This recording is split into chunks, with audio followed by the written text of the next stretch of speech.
It is Monday.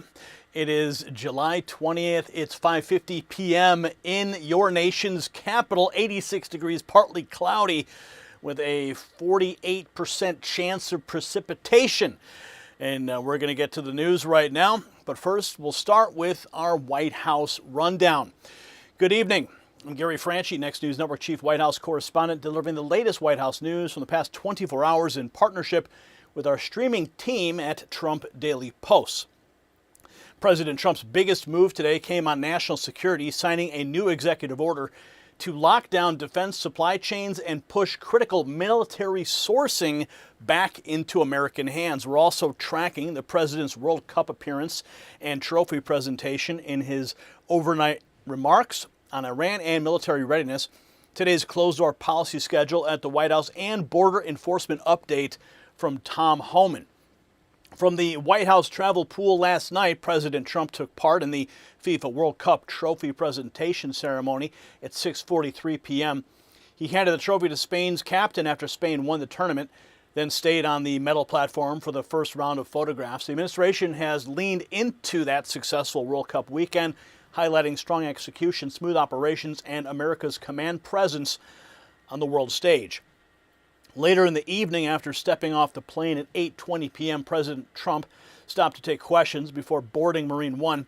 He said he felt badly about the loss of what he called probably 3 service members, pushed for Prime Minister Mark Carney to bear costs tied to wildfire pollution, and made clear there was no tension with Spain after the final.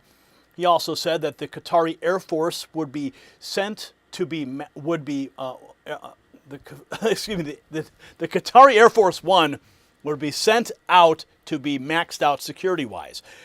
In the fuller quote that followed, the president tied the fallen service members to the fight to stop Iran from getting a nuclear weapon and said Iran's military capabilities had been badly reduced. He said the aircraft would be upgraded with missile defense capabilities in about a month, and he floated tariffs or damages in his conversation with Carney over fires affecting air quality. In a White House communications release, the press office also issued the weekly press rotation for July 20th through July 26th, laying out the designated television, print, radio, and new media pool assignments for each day. And according to the daily guidance for today, President Trump's Monday began with executive time at 8 a.m., followed by a series of closed press policy meetings in the Oval Office at 10:30, 1:30, 4:30, and 5:30. The schedule also included some signing time at 2:30 p.m. and an Oval Office greeting at 3:30 p.m. for the 2025 Little League Softball World Series champions. And by the first in-town pool check-in this morning, that schedule was unchanged. The White House kept the day tightly focused on internal policy work with no events opened to the press. Then there was a lunch lit at 1:15 p.m. The pool also flagged a Marine posted outside the West Wing entrance from about 10:30 a.m., a routine sign that the president was in the Oval Office working. In the afternoon, border czar Tom Homan spoke to reporters outside the White House for about 13 minutes. He said body cameras for immigration agents are coming as soon as possible, with training for trainers having started last week. On recent fatal shootings involving ICE agents, Homan's message was blunt: comply with law enforcement, and those incidents do not end the same way. In today's biggest policy action, President Trump signed an executive order securing America's defense supply chains and ensuring domestic acquisition of critical minerals starting January 1st, 2027. The order shuts down waivers for certain foreign-sourced materials unless strict conditions are met, including formal mitigation plans and clear steps to remove non-compliant material sources. It also orders supply chain mapping for Department of War acquisitions, a review of current exemptions, and a list of remedies for non-compliance within 180 days. So that's the White House picture over the last 24 hours of President projecting strength abroad, tightening security at home, and using a closed-door workday to drive policy from the Oval Office. Now let's widen the lens and move into the rest of today's top stories and welcome you to the live broadcast. We've been tracking that firebombing in New York all day. We have the latest news on that. We're also going to get into the White House putting out a thread regarding the president's speech last week, Thursday, debunking a lot of the media lies that followed, and some reaction as well. AOC opening her mouth again on stage, and she's reacting, spouting fairy tales again. We have other reaction as well that continues. Also, the Olive Garden, yes, the never-ending pasta bowl, you may have heard of it. Well, they've got a new pasta pass, and everyone's comparing it to the Save America Act. It's actually quite funny, if it weren't so real. Oh, yeah, and so we've got that. We're going to talk more about the Save America Act, some of the latest developments in that with respect to the Olive Garden story. Also, Mayor Mamdani, he wants to arrest Benjamin Netanyahu. And there's been some blowback with respect to his remarks. We're going to get to that as well. President Trump weighing in personally. Also, we have the latest on the Iran conflict that continues to escalate despite the memorandum of understanding. We're going to get to the details on that. And new details on the next war front, which is going to be Cuba. So we have new details, new international reaction on that front, as well as new things that Marco Rubio is executing, some new big announcements that we'll get to today. So that's the rundown for the show tonight, and we will get right into it now.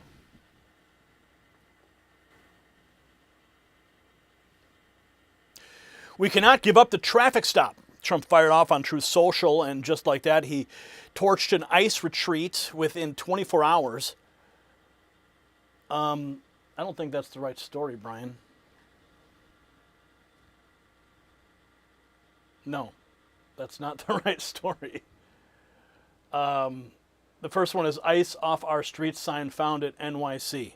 There you go.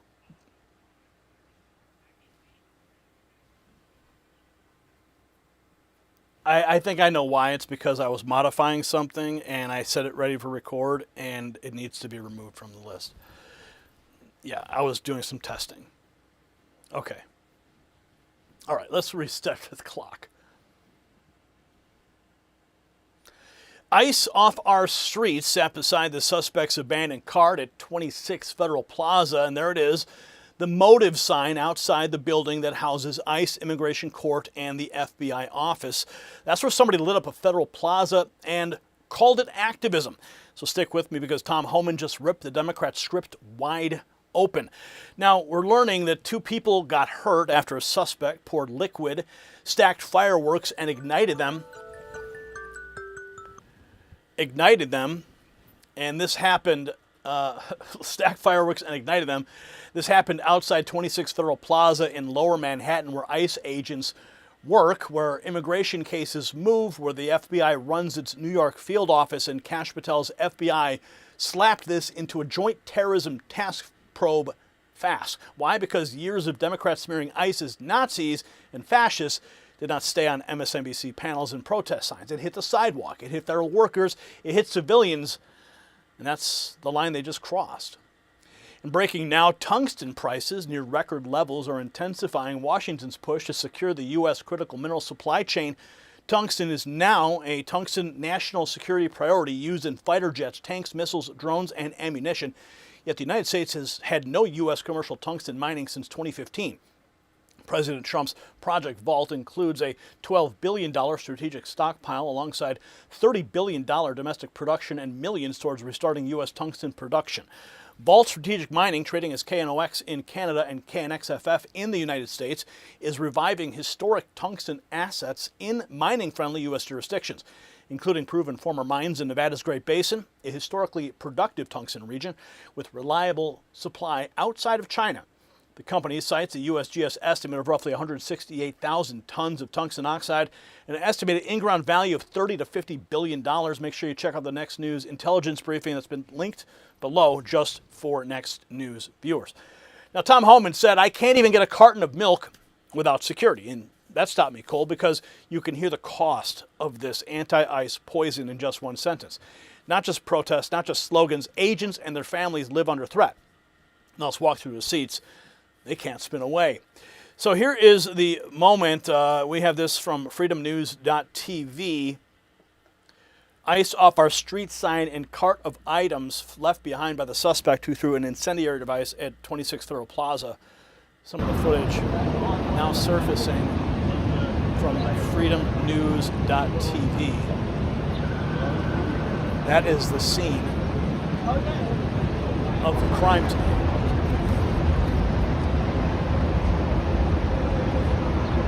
And we have more. So this is the moment that the explosion went off outside of the 26th Federal Plaza in New York City around 8:30 this morning. Immigration agents, FBI rushing out, guns drawn, and FPS apprehending the suspect. Sidewalk shut down. Here's the moment here.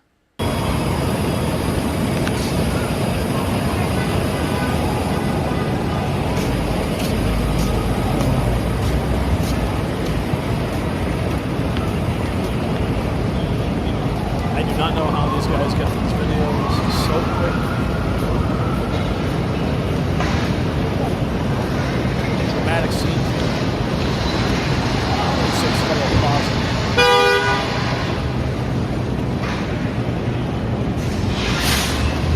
And we have more video. But first, here is the alleged suspect who is now in custody. We'll have more details on him in a moment. And here's another angle. Horrifying footage shows an incendiary device exploding in front of the Federal Plaza. So you can see another angle here.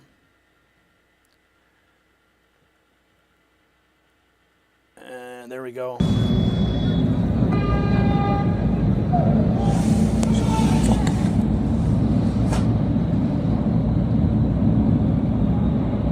Wow. And there he is. Looks like he's getting apprehended right there. What a moron. He's lucky he didn't get shot, to be honest with you.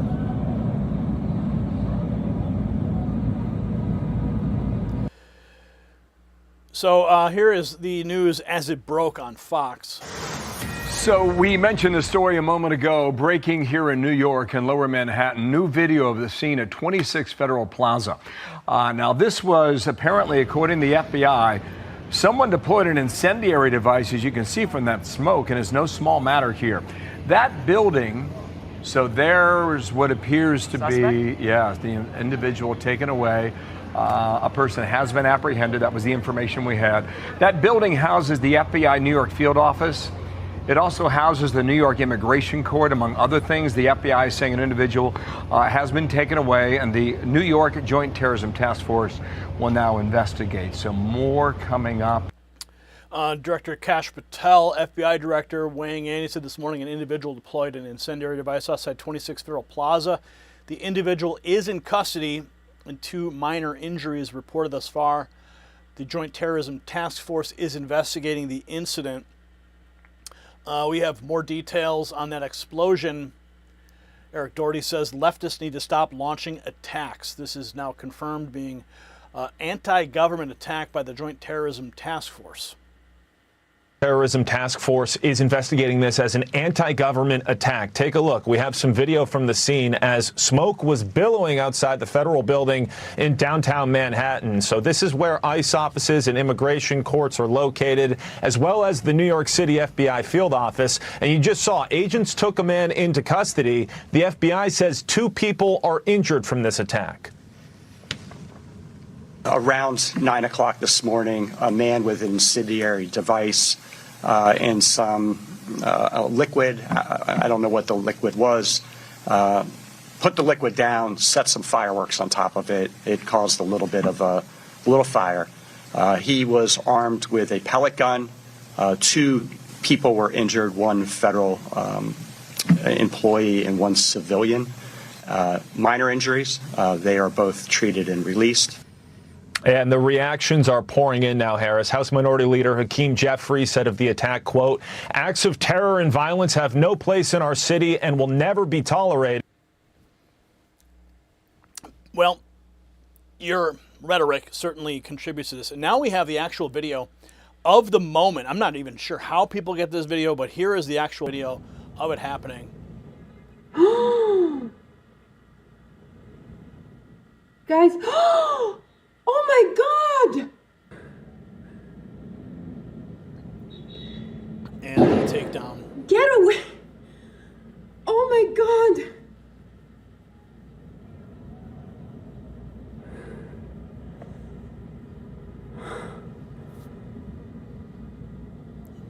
Let's go back to that moment. Looks like he takes a 5-gallon Home Depot bucket. Guys, oh my God! I mean, he's lucky he didn't go up in flames himself. Guys, oh my God! So the FBI says the suspect who deployed the device has been taken into custody. Around 9 o'clock this morning, a man with an incendiary device and some liquid. Oh, we just played that. Okay, so let's go to Tom Homan's response. Well, first of all, I appreciate the comments from Mamdani and Jeffries, but too little, too late. They spent a year attacking ICE, comparing ICE. So let's abolish ICE because they're fascists. ICE are Nazis. ICE are racist. ICE is a secret police. ICE isn't a real law enforcement agency. Fail to comply with ICE. I see the signs every protest resist. So look, they have educated people that they can resist ICE, and the hateful rhetoric continues, which we've had some tragedies recently because people didn't want to comply with ICE. So this is yet another example today. What happened in front of the Federal Building is another example of attacking ICE. And I'm sure if you ask that person why he did it, he can repeat the talking points I just said that you hear from Democratic members of Congress, the Democratic mayors and governors who simply want ICE to go away. So you have Homan, too little, too late. The FBI says the man accused of lighting the device is an anti-American, anti-government extremist. He's now been identified as 43-year-old former U.S. Army soldier Andrew Arabaka. Had anti-ICE literature on a cart with him and yelled derogatory terms at ICE as he was arrested, according to the FBI. We take this very seriously. On his cart, he had a cart. He had anti-ICE literature on it. When he was being arrested, he yelled derogatory terms to ICE, used bad words, obviously. He is an anti-American, anti-government extremist. We know that from what he said. We know that from what he has said post-arrest. And we know that from what his actions that he tried to take today. U.S. Army soldier, 43 years old, former soldier, Andrew Arabaka. Tom Homan getting emotional about the violence against ICE. This is what took place today outside the White House. Guys, ICE agents are mom and dads too. They don't hang their heart on a hook every day to do this job. And it's just not attacking the ICE agents, it's attacking their spouses and children, and no one knows that better than me. I can't even go get a quart of milk at a grocery store without a security detail. Why? Because I'm enforcing laws in this country. It's pathetic and it's disgusting. Thanks, Tom. Thank you, Mr. Homan. Wow.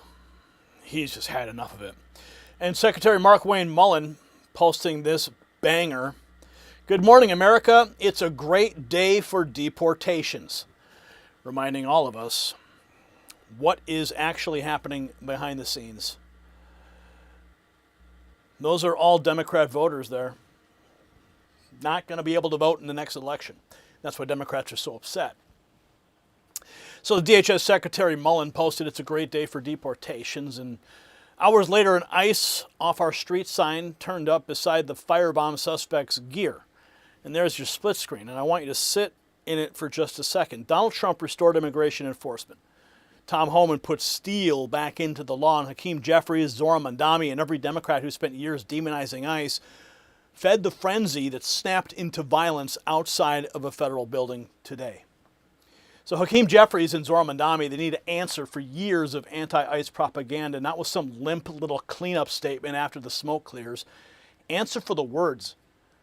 Answer for the mobs they whipped up. Answer for the culture that turned abolish ICE into fire outside of 26 Federal Plaza. The suspect's in custody. Good. The FBI and Joint Terrorism Task Force are on it. Good. Deportations are still moving under President Trump. Even better. So here's what we do.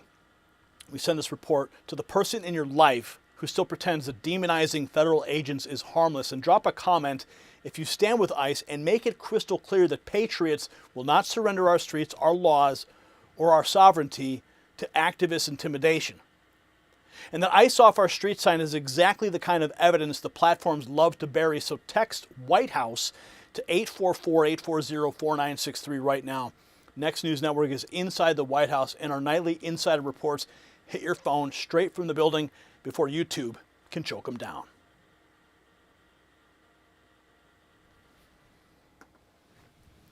All right, moving right along into our next topic of the evening. We're going to get into that thread that was posted by Rapid Response today, debunking all of the lies from the media and some of the reaction too from AOC and others. I did notice something strange here, Brian. I'm not sure what was the cause of it, but my pro tips are not rendering on the show pages. Well, at least not on the last one. It could be because I did a re-render and maybe there was something going on in the background. We can investigate that later, but I just wanted to make a note of that. Yeah, I'm not seeing any of my pro tips rendering. You know what? I'm actually on show-reactor. So I got to be on show.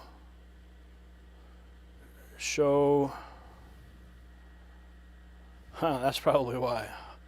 Damn it. Show. There they are. There they are. I was on the wrong link. Yes, you're right. I remember now. Yeah. Okay, my bad. Thank you for noticing that, Brian. Okay. Yeah, Brian's memory. Thank you, Brian. God bless you. All right, so we're going to get into this next story. We're going to get into this next story now. Where are we now? We're going into this the FBI shadow government. Yes, we've known about this for how long, guys? We've been talking about the shadow government, and they actually put it in writing. They put it in writing in an FBI email admitting that they're running a shadow government. You can't make this stuff up. And President Trump declassified it all. All right. Let's go ahead and blow this thing wide open, Brian. Oh, hang on. Wrong button. All right, let's try that again. We definitely put them on blast. That's what Stephen Chung snapped after CNN buried President Trump's speech. And then AOC jumps on camera calling it fiction, fairy tales, a myth, a story, and a lie.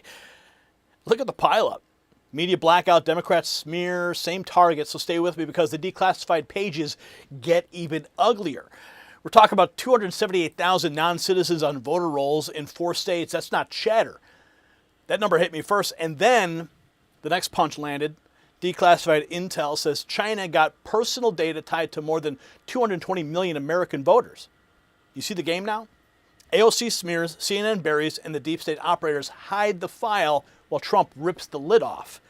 And one insider admits officials deliberately massage the president's daily brief. You're not watching spin anymore. You're watching a machine protect itself from the people. We're going to get into the specifics. A very spicy thread posted by the White House today debunking all of the myths surrounding President Trump's speech from last week. But breaking now, near record tungsten prices are sharpening pressure on Washington as the United States races to secure its critical mineral supply chain. Tungsten is now a tungsten national security priority used in fighter jets, tanks, missiles, drones, and ammunition. Yet there's been no U.S. commercial tungsten mining since 2015. President Trump's Project Vault includes a $12 billion strategic stockpile and $30 billion domestic production push, while the Pentagon has directed millions towards restarting U.S. tungsten production.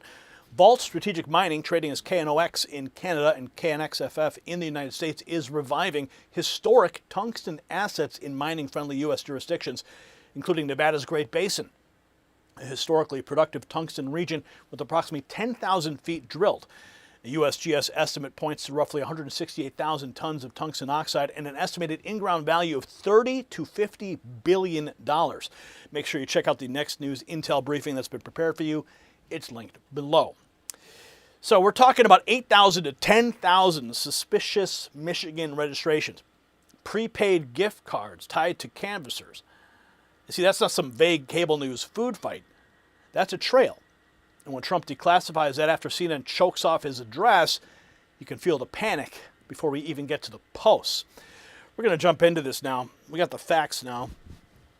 Rapid Response 47 posting this banger today. I don't normally cover threads, but this one definitely warranted attention.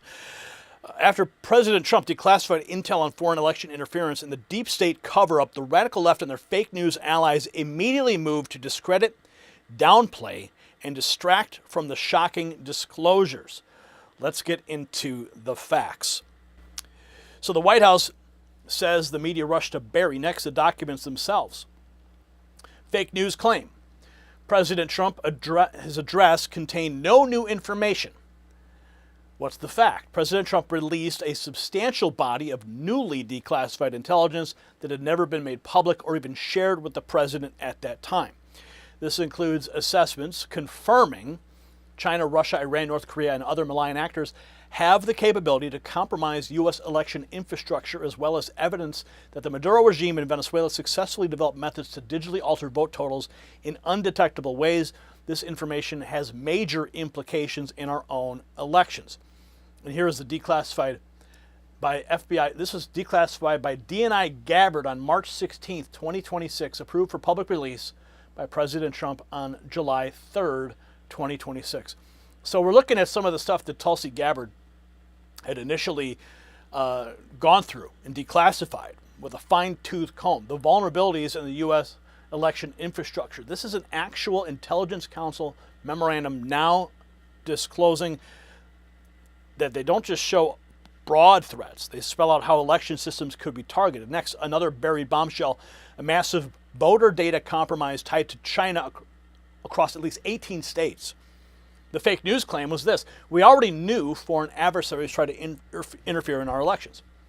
Fact. The point is to expose the extent to which foreign adversaries were attempting to interfere in our election. For example, Trump exposed how China obtained the personal data of 220 million American voters' names, addresses, phone numbers, party affiliations during the 2020 election cycle, representing the largest known compromise of U.S. voter information in history. Intelligence agencies knew about the breach in at least 18 states, yet kept it hidden from the president and from Congress. Declassified by counsel to the president on July 10th, 2026. So this is the declassified, redacted volume of records that was compromised, downloaded by an individual on a specific date, indicates possession as well as data. Another one, named U.S. State Voter Database, 1.7 million records in 2017. So the records are all being declassified. The deep state, Project Mockingbirds in the media are going to try and downplay all this stuff. So it's not just capability, it's access, with millions of Americans' voter records exposed and kept from public view. Now we get into the deeper problem: who inside the system made sure Trump never saw the full picture? President Trump, here's the fake news claim. President Trump was in office in 2020, so he was undermined by his own team. And Rapid Response says, fact, that's exactly the point. Deep state elements within the government withheld important assessments from President Trump. One analyst admitted to deliberately massaging the president's daily brief to keep election-related intelligence out, while an FBI official even described running a shadow government to prevent information from reaching the president. And here's the actual memo itself. All right. I mean, we've talked about the shadow government here. We've exposed it for decades. We've always known that one exists. Call it what you want, the shadow government, the deep state, the intelligence apparatus, whatever you want to call it. But now they're putting it in writing, inside their own emails, admitting to it, gloating to that fact, while they're keeping information from the President of the United States. We deliberately massaged one pending presidential daily brief to avoid any direct links to the election. Unbelievable. So that's the part the swamp can't explain away. Officials talking about massaging intel and even running a shadow government. Next, they zero in on the key point. The fake news claim there is no evidence that they were able to change the outcome of votes. In fact, this is a deliberate attempt to change the subject. In his remarks, President Trump did not make a claim about past elections. He exposed dangerous, ongoing vulnerabilities in America's election systems that foreign adversaries have both the intent and capability to exploit, and revealed that senior intelligence officials deliberately hid this intelligence from the President and the American people. So it doesn't stop with foreign threats. Next, Michigan, where alleged voter registration fraud was buried for years. Here's the fact. Fake news claim there is no evidence of fraud or irregularities in our elections. Well, here's the fact. The declassified documents detail how clear evidence of fraud was deliberately buried. In one case, an investigation discovered Democrat-aligned canvassers in Michigan forged voter registrations, submitted applications for non-existent people, and received gift cards based on the volume of fraudulent registration they produced in the week leading up to the 2020 election. Despite the evidence, the Biden Justice Department slow-walked the investigation for years. This was approved for public release by counsel to the President on July 10th of this year. Sensitive investigative matter. The above caption matter is not a sensitive investigative matter. What? A brief general summary. FBI Detroit Field Office was informed that Michigan State Police, Michigan Attorney General, and Muskegon Police Department were investigating allegations of fraudulent voter registrations being submitted to the Muskegon City Council office.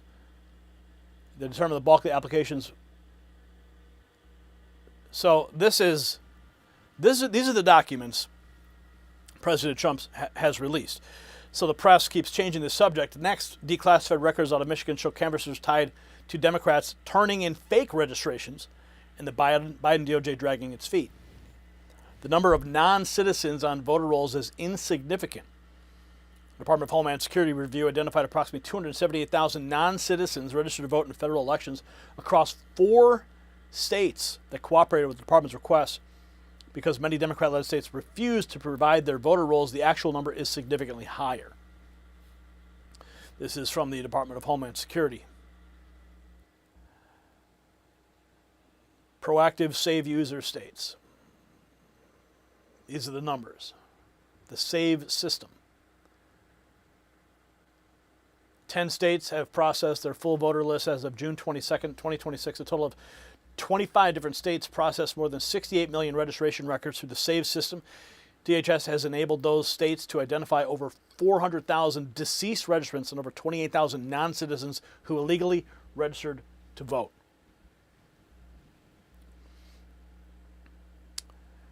President Trump has directed ODNI, Justice Department, and CIA to investigate how the intel was hidden from the President and the American people, to hold those responsible accountable, including potential criminal charges.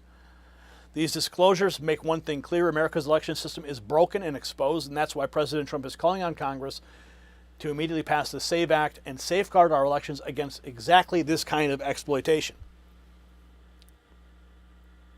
And now we jump to AOC lying about President Trump's address on election integrity, calling it fiction, fairy tales, myth, a story, and a lie.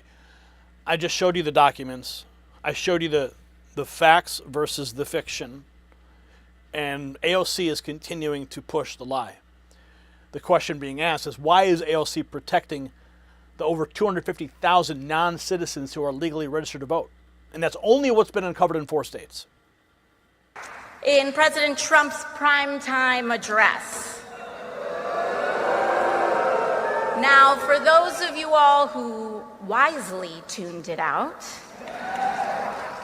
Trump spent most of his speech rehashing the same big, old, tired lie about the 2020 election.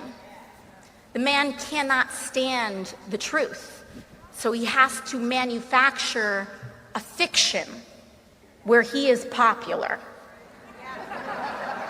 a fairy tale about America where the majority of us fear our neighbors, where most of us think that this country is so much smaller than it actually is. But we have to remember that it is just that. Fiction, fairy tales, a myth, a story, a lie. These people are so dangerous. The truth is right in their face. And we have some good news, though. The D.C. Circuit granted a stay, allowing the United States Postal Service to continue its rulemaking to ensure the integrity of mail-in ballots in advance of the election pursuant to President Trump's executive order. So as you know, the U.S. Postal Service was going to play a key role. President Trump signing an executive order, making sure that no fraudulent ballots are sent out to people who do not deserve them. People have been fighting that. Democrats saying, no, we can't have that. Well, now the D.C. Circuit granted a stay allowing them to continue, and the executive order stands. Caitlin Collins, though, ACYN writes, Caitlin Collins usually says they hear complaints from the White House when CNN doesn't carry President Trump's remarks, and they didn't hear any complaints today. Really? The speech last night. Secretary Mullin comes out today. Republicans pretty silent. Republicans in Congress, even Fox News, not paying much attention to the speech. Did they feel they accomplished their goals? Well, and normally, if there's a moment where we don't take the president's comments in full, we hear about it from the White House. They complained about it. We didn't hear any complaints really today. I didn't, usually from officials that I've been talking to. And I think that says something because even Republicans themselves, beyond the most strident allies of this White House, were really quiet and muted about what the president had to say last night. You didn't see a lot of them amplifying it beyond the few who got briefings ahead of time about what exactly it was that the president planned to say. And I think that really speaks to whatever they were trying to achieve last night. If that was trying to get some of those Republicans who are not on board with the SAVE Act on board with it, they don't appear to have been successful with that because people like. But Stephen Chung says, we definitely put them on blast. We even spoke with their executives to tell them that was BS. They didn't take the speech. CNN is the enemy of the people. Stephen Chung clarifying that they did, in fact, contact the executives, correcting Caitlin Collins' assertions there. So the spin didn't last long. Here's more from that thread. Fake news claim mail-in voting is safe and secure. In fact, multiple independent analysis have warned for years about the heightened risk of mail-in ballots. The Bipartisan Commission on Federal Election Reform concluded that absentee ballots are the largest source of potential voter fraud. The MIT Election Data and Science Lab has noted that fraud appears more frequent with mail voting than in-person voting. A Heartland Institute Rasmussen poll found 21% of mail-in voters admitted to at least one form of fraud in the 2020 election. The Heritage Foundation has documented widespread vulnerabilities to theft, forgery, and coercion. Deliberately massaged the president's daily briefing, and one FBI official described running a shadow government. That single line. What, Brian? This is the line.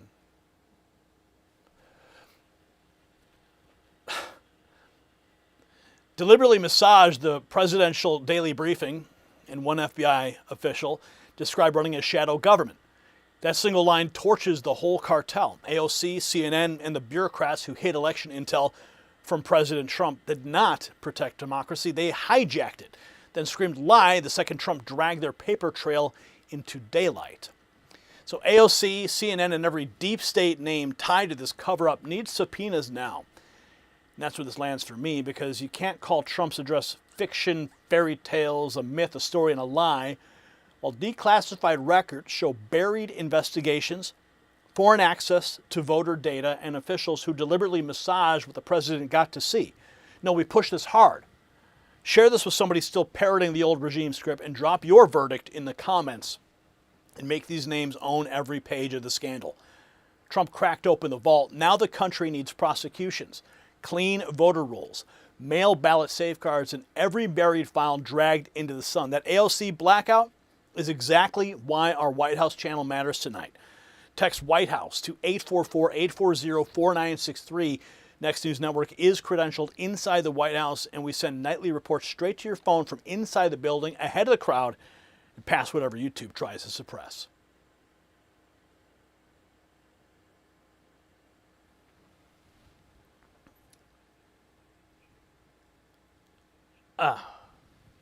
Okay, yeah, if you could just maybe edit that out, that'd be swell. Yeah, do your best, Brian. Thanks.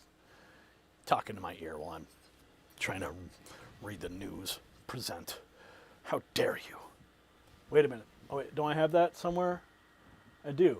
How dare you? All right, there we go. All right. No. We're gonna go to. Where's the other page? Here's Brian. Here. You're fired. Get out of here. You're fired. You're fired, Brian. Get out. Get out, Brian. You're fired. Okay. All right. So this next story is rather. I mean, we've been talking about the Save Act, right? And there have been some developments there, but the fact that Olive Garden's getting dragged into this, I think, is the craziest. It just wasn't on my bingo card today, all right, in the news cycle, believe me. Okay. Ryan, are you ready? Are you ready yet? Do you have to select something, or?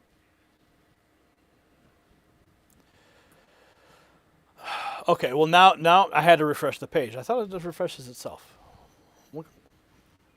It's supposed to. Okay. But I don't. My screen is not changed here. In front of me. Correct.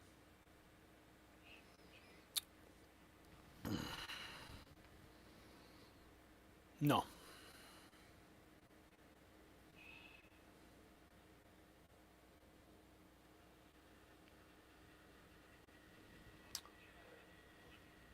Maybe just refresh the page. I don't know. Just refresh. Okay. Yeah, guys, you're watching the sausage getting made over here at the Next News Network. Yeah, so that whole Olive Garden thing kind of caught me off guard today. Rather hilarious, to be honest with you. There it was. I just saw it. Okay, it seems to be working now. There we go. All right. Okay, I'm ready to go. This story caught me off guard today. Olive Garden requires a valid photo ID for its never-ending pasta pass. Let that sink in. Pasta gets tighter security than ballots in Democrat-run states. And Chris Murphy still blocks the Save America Act while Lisa Murkowski calls it too draconian. So hang on, because Trump just handed Republicans a battering ram. September 14th is the next overlap date if John Thune lets August recess happen. Rick Scott and Mike Lee, they just warned the Senate could burn the clock while Trump is demanding voter photo ID, proof of citizenship, and no corrupt mail-in ballots right now. And Mike Lee just ripped the lie to shreds. This bill makes it easy to vote and hard to cheat. So why are Chris Murphy, Lisa Slotkin, and Lisa Murkowski fighting it when over 90% of Republicans and roughly 70 to 80% of Democrats backing voter ID? I mean, you already know the answer. They protect the loopholes. Oh, and this Olive Garden twist, it's going to blow your mind. But breaking right now, rising defense demand and near-record tungsten prices are sharpening focus on a U.S. supply gap that Washington has left open since 2015. Tungsten is a tungsten national security priority used in fighter jets, tanks, missiles, drones, and ammunition. Yet the United States has had no U.S. commercial tungsten mining since 2015. President Trump's Project Vault includes a $12 billion strategic stockpile, alongside $30 billion for domestic production and millions towards restarting U.S. tungsten production. Vault Strategic Mining trading as KNOX in Canada and KNXFF in the United States, is acquiring historic tungsten assets in mining-friendly U.S. jurisdictions, including Nevada's Great Basin. Its flagship carries a second World War defense-related exploration contract, approximately 10,000 feet of drilling, and a USGS estimate of roughly 168,000 tons of tungsten oxide, with an estimated in-ground value of $30 billion to $50 billion. If you want to find out more, check out the Next News intelligence briefing that has been prepared for you. It is linked below. So Lisa Murkowski backed voter ID in principle, then blocked the bill anyway. And that's the tell. She looked straight at basic citizenship safeguards and hid behind Alaska logistics while the Senate loafs towards recess. So keep that in your head when we pull up these posts, because the excuses get even worse. President Trump posting this to Truth Social today. Thank you to our great speaker, Mike Johnson, and House Budget Chairman Jody Arrington, and the members of the House Budget Committee, including Lloyd Smucker, Ron Estes, Andrew Clyde, Josh Brescian, Aaron Hoshin, Mike Carey, Blake Moore, Jay Abernolte, Tom McCormick, and many others for launching an effort to get as much of the Save America Act as possible in a budget bill, along with aid to our incredible farmers and funding for our military. We need voter photo ID, proof of citizenship, and hopefully no corrupt mail-in ballots except for illness, disability, military, or travel. I'm asking all House Republicans to vote yes this week on the budget resolution, which is an important first step towards getting a budget bill. House Republicans must unify and fight for the Save America Act. President Donald J. Trump.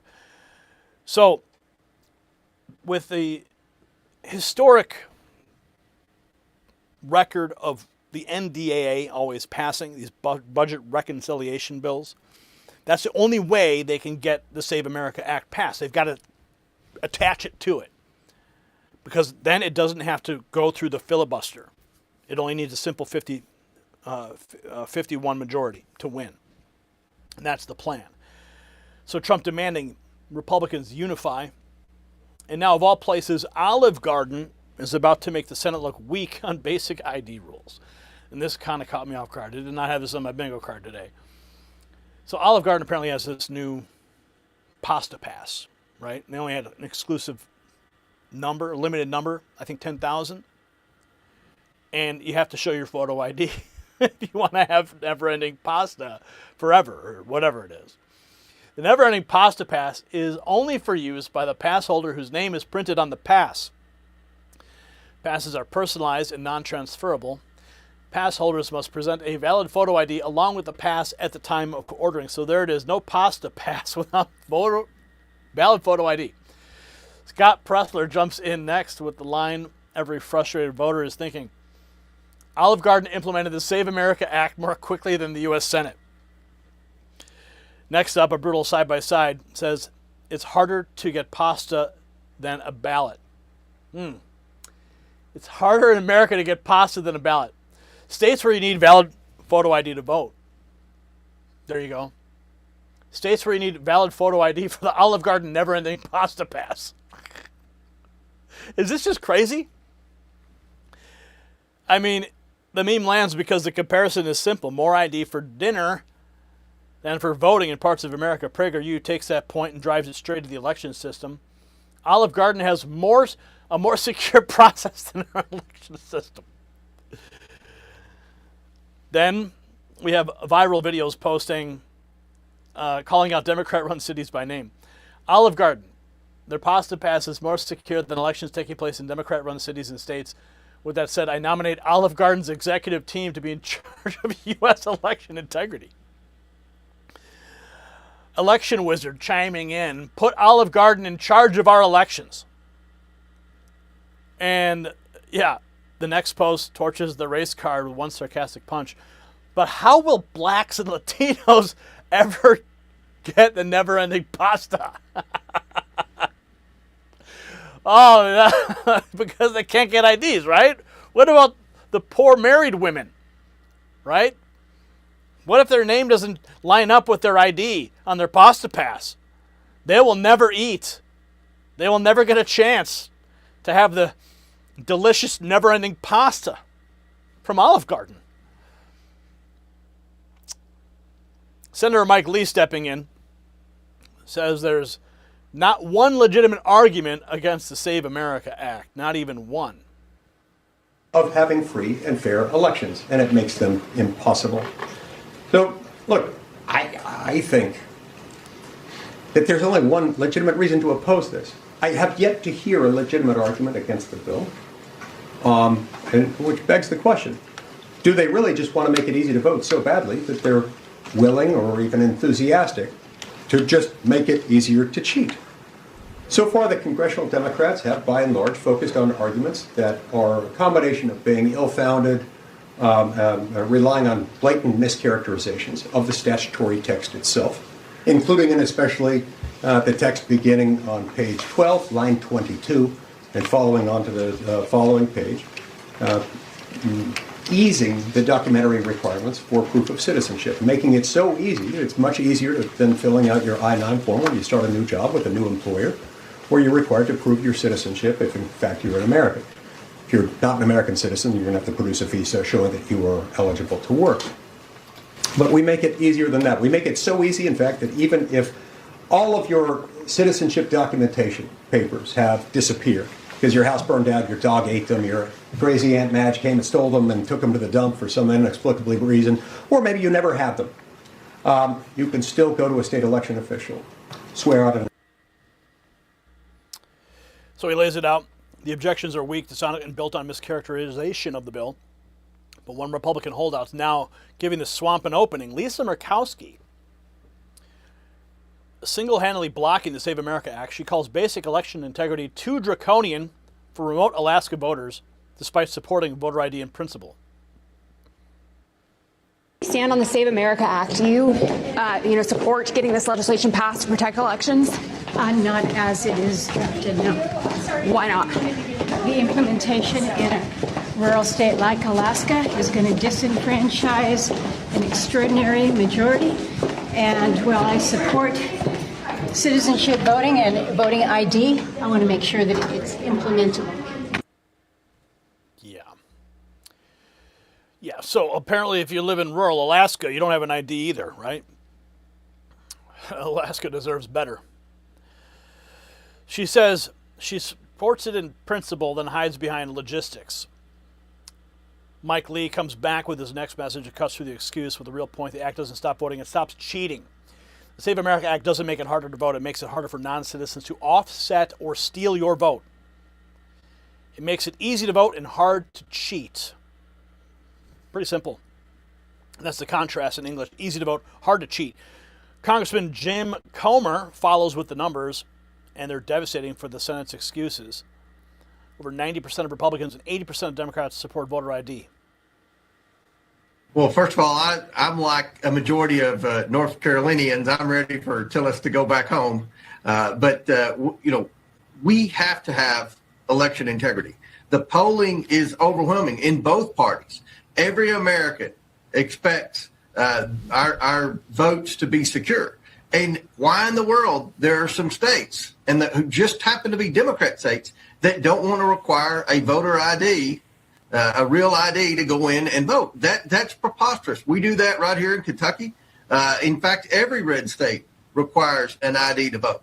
The only reason I can think you wouldn't want an ID to vote is if you're creating some type of mischief or cheating. So I think the president's doing the best that he can as far as trying to encourage the Senate to do their job. What I think senators and most politicians reply best to are polls, and the polling is overwhelming. Over 90% of Republicans and 80% of Democrats think that you should be required to show proof of citizenship before you can get a ballot to vote in an election. It's not that complicated, and for the life of me, I don't understand why there are so many senators who oppose that. That's because they were probably elected by cheating. He says support for voter ID is overwhelming in both parties, which makes the Senate inaction look even worse. Next, Elisa Slotkin's back. Tries the usual Democrat line that the Save America Act would make voting harder. RNC Research putting her on blast. He has sued for our voter rolls in Michigan, along with 29 other states. He's tried to change the rules of the post office so that the post office has to approve any ballot that is mailed through the Postal Service. He's tried to pass a piece of legislation, the SAVE Act, that would make it much harder for many people to vote.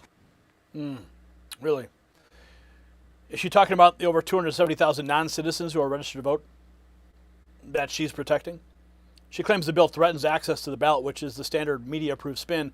Then Chris Murphy says the quiet part out loud, tying democracy to Democrats winning. Obviously, we are facing an existential moment for our democracy. If we don't pull off a free and fair election this November, our democracy may be done, and you are going to play a critical role. You want a free and fair election? Pass the SAVE Act. That enables the election to be free and fair. And that's how you preserve our republic, sir. He says democracy's done if Democrats lose, and that tells you exactly why the fight is about them. Now Mike Lee and Rick Scott are done waiting. They want John Thune to cancel recess and get the bill passed. Senator Mike Lee, Rick Scott just demanded Thune call off August recess until the Save America Act passes into law, or else the House and Senate will not be in session at the same time until September 14th. That would be no Save America Act for the midterms if they wait.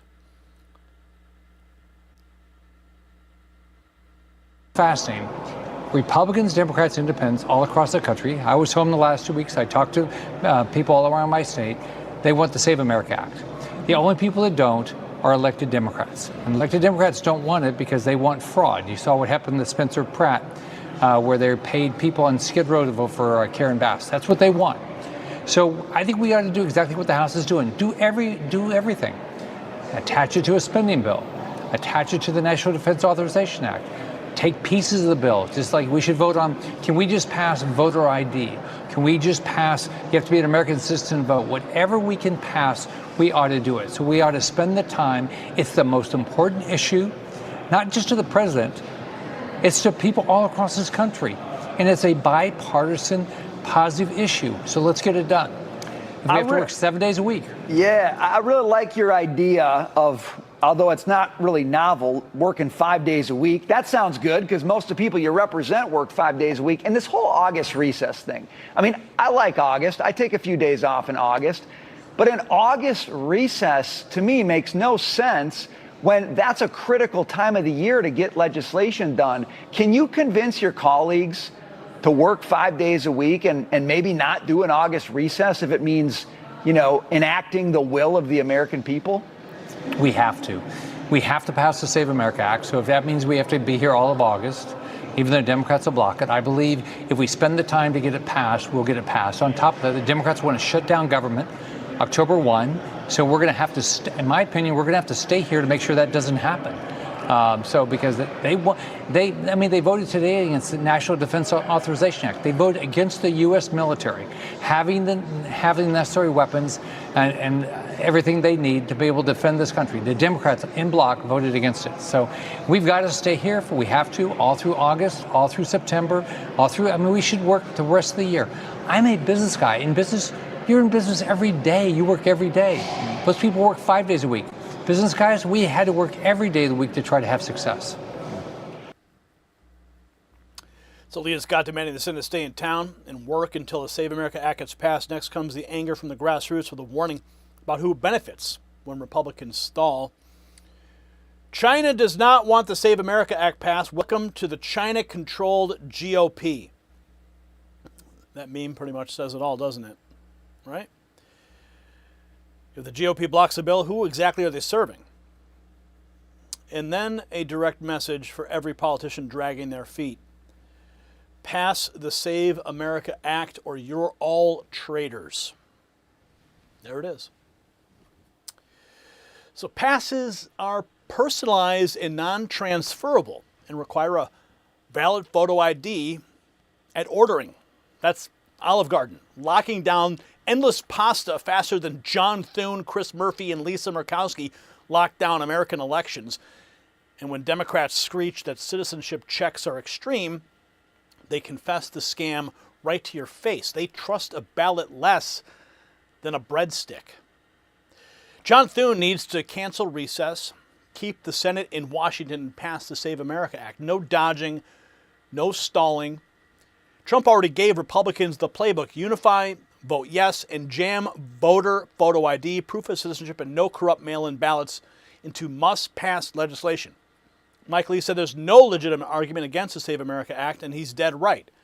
If Olive Garden can demand a photo ID for a pasta pass, Chris Murphy and Elisa Slotkin can stop insulting the country with this fake disenfranchisement garbage. And Lisa Murkowski needs to feel heat for blocking what the public overwhelmingly wants.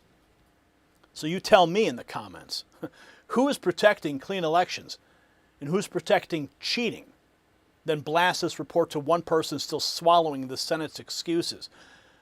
Olive Garden humiliating the Senate is exactly the kind of story YouTube smothers first, so text White House to 844-840-4963. Next News Network is credentialed inside the White House, and our nightly insider dispatches hit your phone straight from the building before the platform gatekeepers can bury them.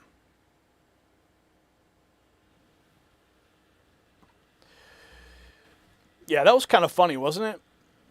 I mean, Olive Garden puts out a post that you have to have a photo ID. And then suddenly, everyone's like, what about the SAVE Act, right? Okay, now, speaking of lunacy, we're going to jump over to New York City. President Trump putting Mamdani on blast after his announcement to arrest Bibi Netanyahu. President Trump utterly destroying that. But Mamdani's not backing down. So we might actually see a confrontation at the United Nations when Benjamin Netanyahu arrives. But does he have diplomatic immunity? Remember that? Remember that line from Lethal Weapon?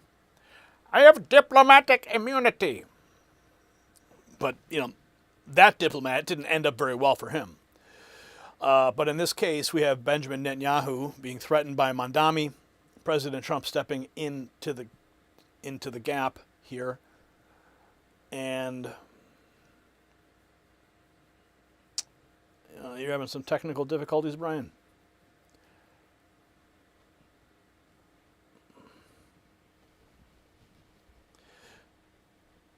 No, it's not. I'll refresh. Okay, I refreshed my page here on my phone.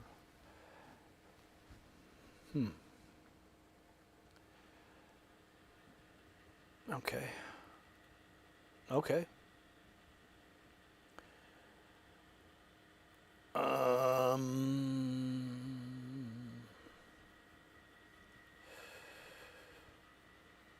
Later in the show, we'll talk about what happened in Kuwait with Iran and the latest on Cuba. Okay, Brian, I think we're good to go. Okay. Zohran Mamdani said Netanyahu's September trip sparked an active conversation about arresting him. So stop right there. A New York communist just floated grabbing Israel's prime minister on American soil for a corrupt globalist court, and then Trump flattened the whole fantasy. And wait until you hear the federal law part. See, Donald Trump posted that Benjamin Netanyahu will not be arrested in any way, shape, or form. And that line matters because Mamdani didn't just mouth off, he aimed city power at a U.S. ally while hiding behind the International Criminal Court. Now say this with me. John Yoo says the American Service Members Protection Act of 2002 bars U.S. officials from cooperating with that court. So this clown stunt crashes straight into federal law, national sovereignty, and America's control over America. And yes, even John Fetterman looked at Mamdani and said, sit down. And that's just how exposed this whole circus is. Also breaking tonight, tightening global supply pressure and near-record tungsten prices are pushing Washington to accelerate a critical mineral supply chain rebuild, with tungsten now a tungsten national security priority for fighter jets, tanks, missiles, drones, and ammunition. The United States has had no U.S. commercial tungsten mining since 2015, and President Trump's Project Vault includes a $12 billion strategic stockpile and $30 billion domestic production push, while the Pentagon has directed millions towards restarting U.S. tungsten production. Vault Strategic Mining, trading is KNOX in Canada and KNXFF in the United States, is now advancing historic tungsten assets in mining-friendly U.S. jurisdictions, including Nevada's Great Basin. Now, the property carries a second World War defense-related exploration contract, approximately 10,000 feet of drilling, and a USGS estimate of roughly 168,000 tons of tungsten oxide, with $30 to $50 billion of an estimated in-ground value. Make sure, if you would like to find out more, review the Next News Intelligence briefing that's been prepared for you, linked below. Now here's where it gets wild. Mike Pompeo, I'm not a real big fan, but he called Mamdani a communist, anti-Semitic mayor on camera. And that's a detail I can't shake because Pompeo named the rot directly while Mamdani played word games about applicable local laws. So keep that in front of you when we pull up Trump's posts and the receipts. So here's the clip that's making the rounds. The Blaze posted this. Mamdani says he's in talks to potentially have Israeli Prime Minister Netanyahu arrested when he visits New York City for a UN meeting. In September. I believe that Prime Minister Netanyahu belongs in The Hague. He's a war criminal who has been charged by the International Criminal Court. And what you will find is that is an opinion that is held by many purely because of what his actions have wrought over these last many years. I've also said that I will follow the laws that we have here in New York City because I believe that there's an importance in following the law as a leader who presides over our city, and that's something that I plan to do. Meaning? I'm sorry, I don't understand what that means. Meaning that whatever the law allows me to do in New York City, that's what we will do, but we won't be writing our own laws to that end. What does the law allow you to do? That's an active conversation with our legal department in seeing what the prospects are we have here in our municipality. However, what we've seen at the national level is a desire sometimes to write your own laws, to go outside of the bounds of legality. That's not something we have an interest in. Sure. So he didn't just float it once. He left the door open and said his legal team's looking at options. Now watch him double down in public, even as Trump makes clear the stunt is dead on arrival. Here he is. Ugandan New York City Mayor Mamdani doubles down. To Benjamin Netanyahu, we're speaking about someone who's the subject of an international criminal court arrest warrant.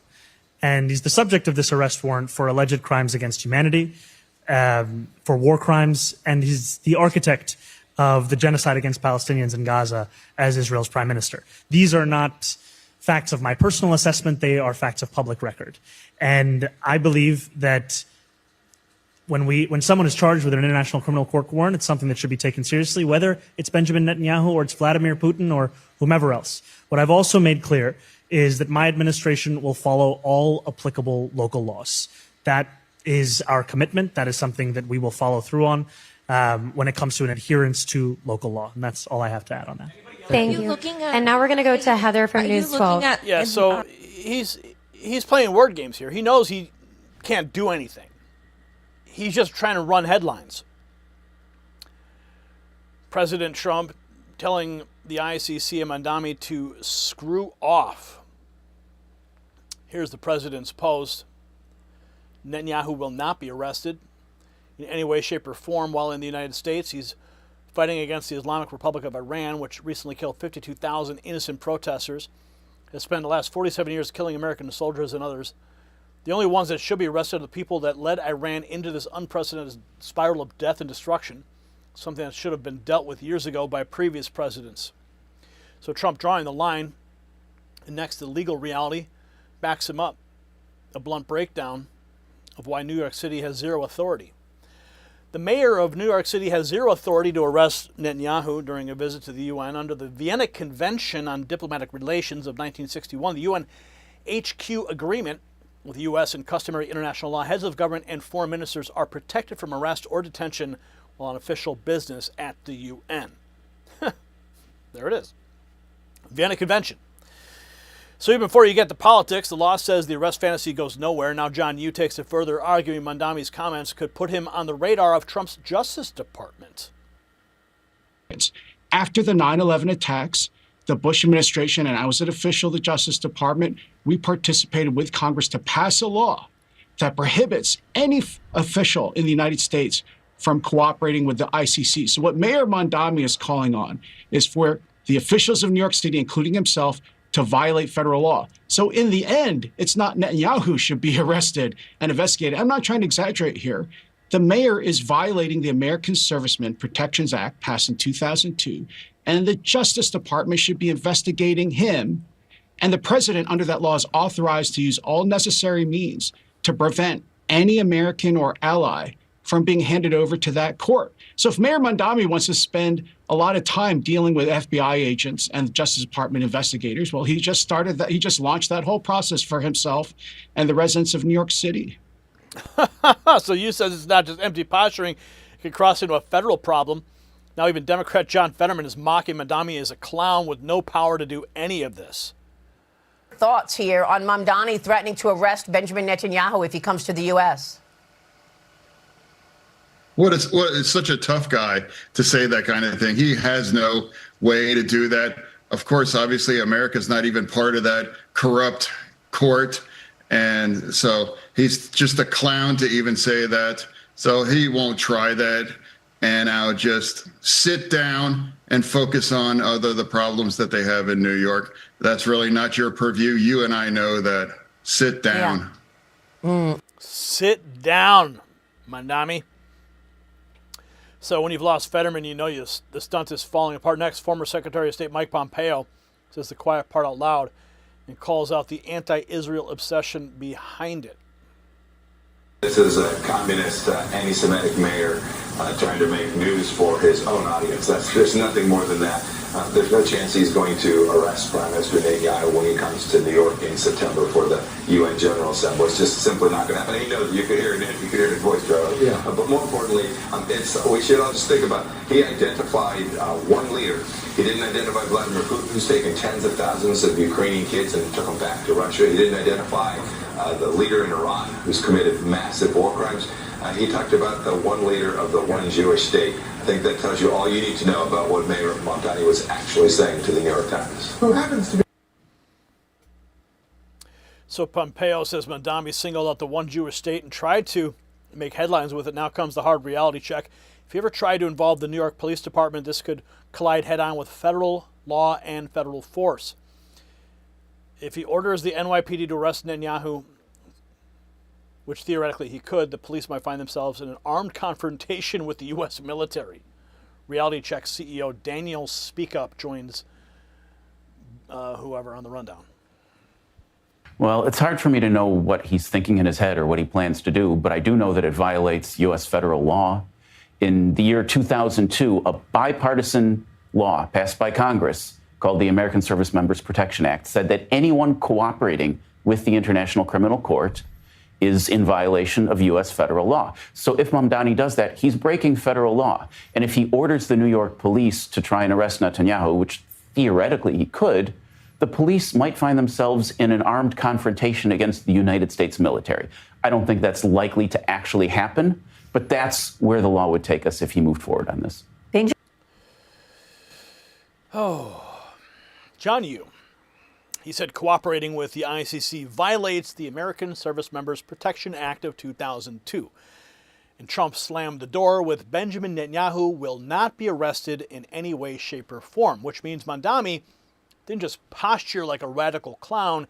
He walked right up to the line of soliciting an illegal attack on American sovereignty on a U.S. ally from a mayor's office that can't even run New York without gas.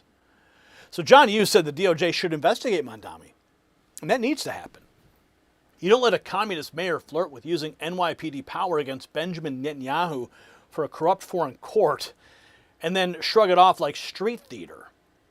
Trump crushed the fantasy in one sentence. Fetterman torched him as a clown and told him to sit down. Pompeo nailed it as a communist, anti-Semitic mayor. The ugliest part sits right in front of us. Mamdani picked the leader of the one Jewish state and tried to dress that obsession up as law. That's not leadership. That's radical rot in a suit. So hit the comments and tell me if the DOJ should hammer this right now, and then share this with one person who still thinks these city-level radicals are just quirky and harmless. Mamdani's Netanyahu stunt, though, is exactly the kind of report that these platforms love to choke. So text White House to 844-840-4963. Next News Network is credentialed inside the White House, and we send what our team pulls from inside the building straight to your phone nightly ahead of the crowd and past the suppression.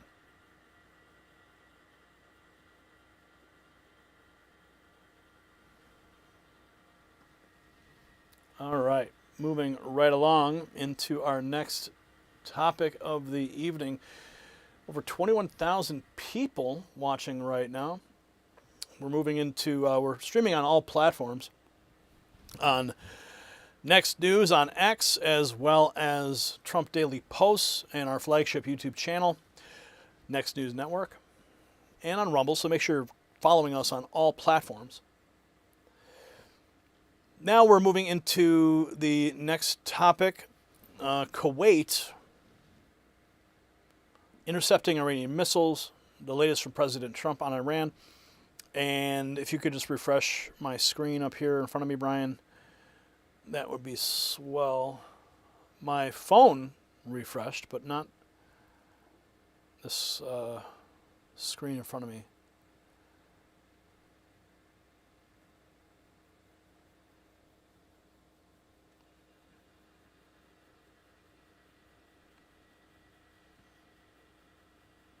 Okay. Ah, there we go. Thank you, Brian.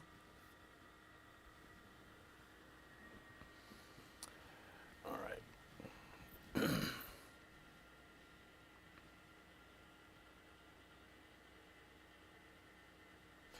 Kuwait's army is intercepting Iranian missiles and drones over its own territory. Let that sink in. Tehran just sprayed the region while Trump hit back hard, and now the panic is spilling into Kuwait, Oman, and the shipping lanes, so stay here, because Rubio just dropped one line that crushes every single media excuse. We hit them very hard again tonight. That's what Trump said after 3 U.S. patriots were killed. That's the whole fight right there. Iran kills Americans, Trump makes them pay, and suddenly Kuwait is shooting down incoming missiles. A vessel gets hit near Oman, and the Houthis slap a total naval blockade on Saudi shipping through the Bab al-Mandeb. You see the pattern, right? Tehran is not strong. Tehran is cornered. And while Trump reestablishes deterrence, the New York Times and the war powers grandstanders try to turn American retaliation into the scandal. No, Iran started this, and Trump is finishing it. Also breaking right now, near record tungsten prices are sharpening pressure on Washington to secure the critical mineral supply chain as tungsten becomes a national security priority for fighter jets, tanks, missiles, drones, and ammunition. The United States has seen no U.S. commercial tungsten mining since 2015, and the president's Project Vault outlines a $12 billion strategic stockpile and $30 billion domestic production push, while the Pentagon has directed millions towards restarting U.S. tungsten production. Vault Strategic Mining, trading as KNOX in Canada and KNXFF in the United States, is reviving historic tungsten assets in mining-friendly U.S. jurisdictions, including Nevada's Great Basin in North America. Its flagship traces to a defense-related exploration contract from the Second World War, with approximately 10,000 feet already drilled and a USGS estimate of roughly 168,000 tons of tungsten oxide. You know what? It's carrying an estimated in-ground value of $30 to $50 billion. Make sure you check out the Next News Intelligence Briefing that's been prepared for you. It's linked below to find out more. Now, Bab al-Mandeb just got named in a Houthi total maritime navigation ban on Saudi Arabia. Iran's terror clients are choking global trade in plain sight while Tehran pretends it wants talks. And then Rubio steps in and blows that fake diplomacy to pieces with just one sentence. So this just in, the Kuwaiti army intercepting Iranian missiles and drones incoming into its country after the, quote, heinous Iranian aggression. So now we've got this breaking news. There is more escalation in the Middle East happening as we speak. The Kuwaiti army now reports it is intercepting Iranian missiles and drones incoming into its country. Remember, their large U.S. Army base in Kuwait. We'll get you the latest as soon as we continue. So Kuwait says its air defenses are knocking down incoming missiles and drones. Now, the next flashpoint, Iranian media is pushing footage of a vessel it hit overnight near Oman in the Strait of Hormuz. This from Iranian state media. Releasing the footage shows the vessel attacked overnight.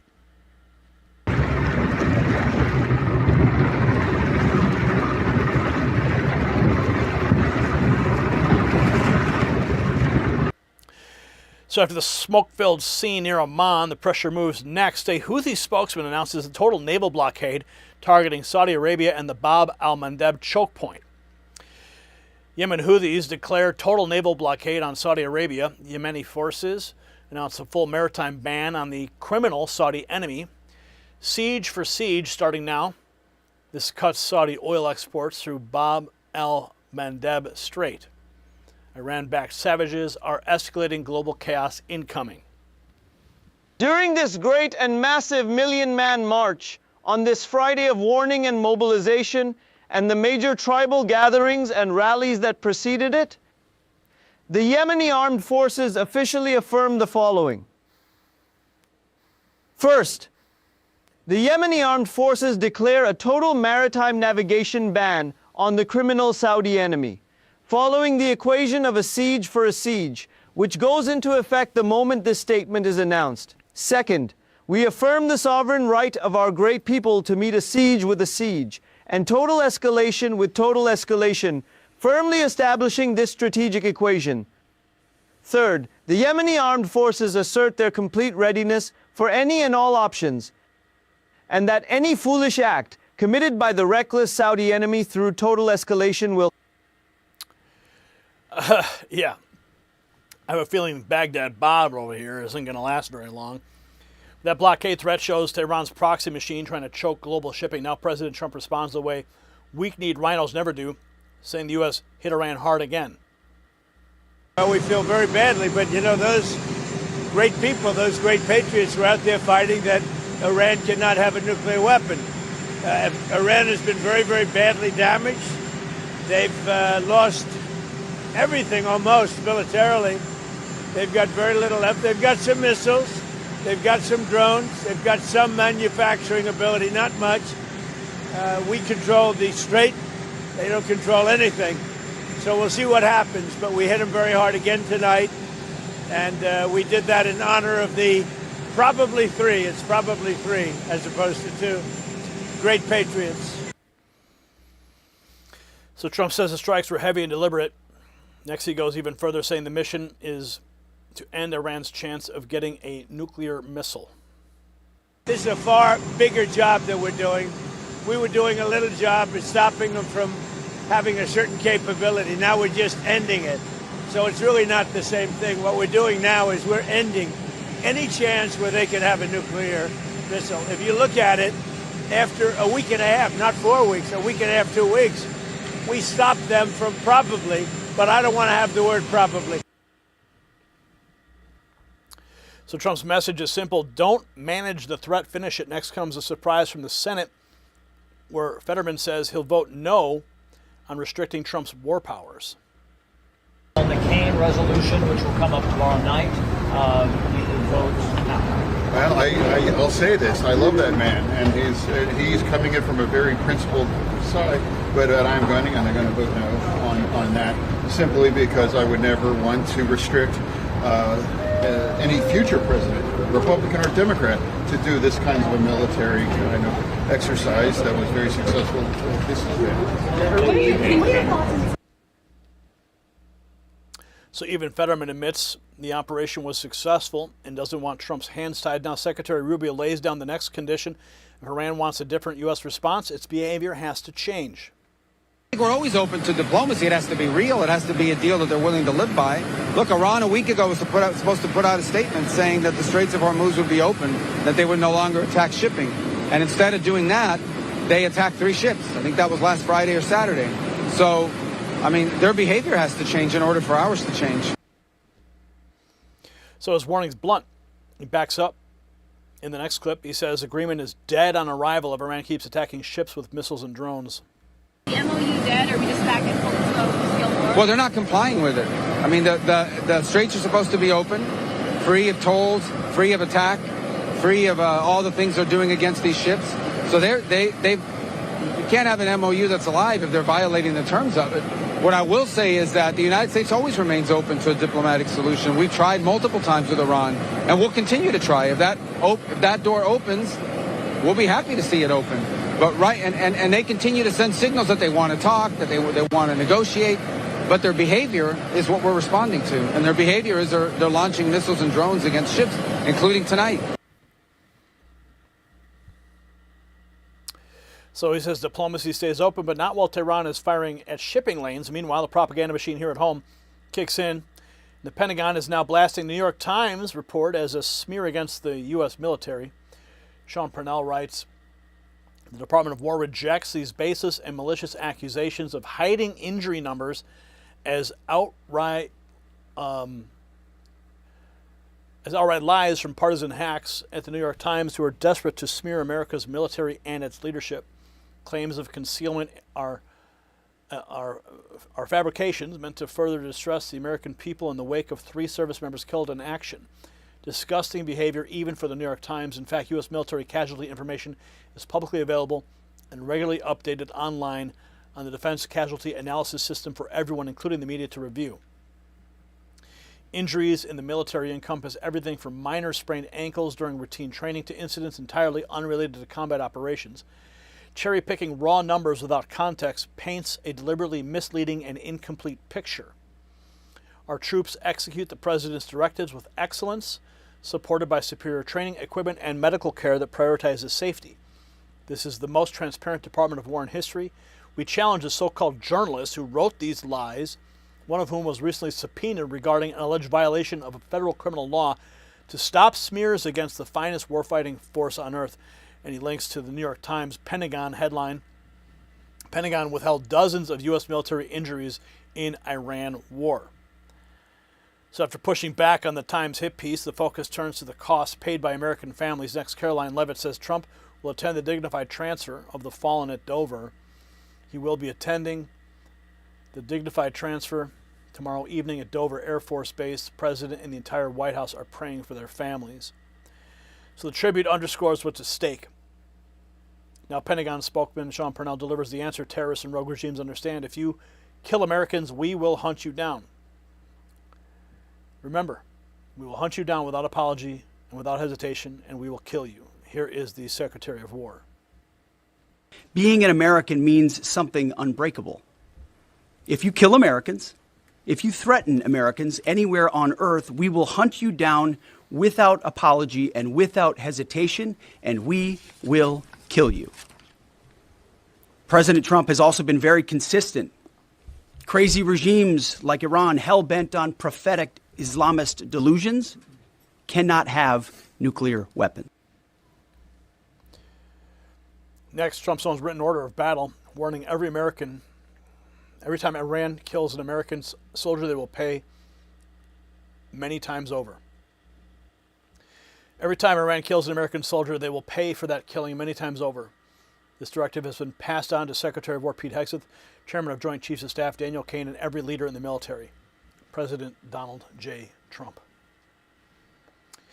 Their behavior has to change in order for ours to change. That's what Rubio said after Iran broke the shipping terms and kept launching missiles and drones.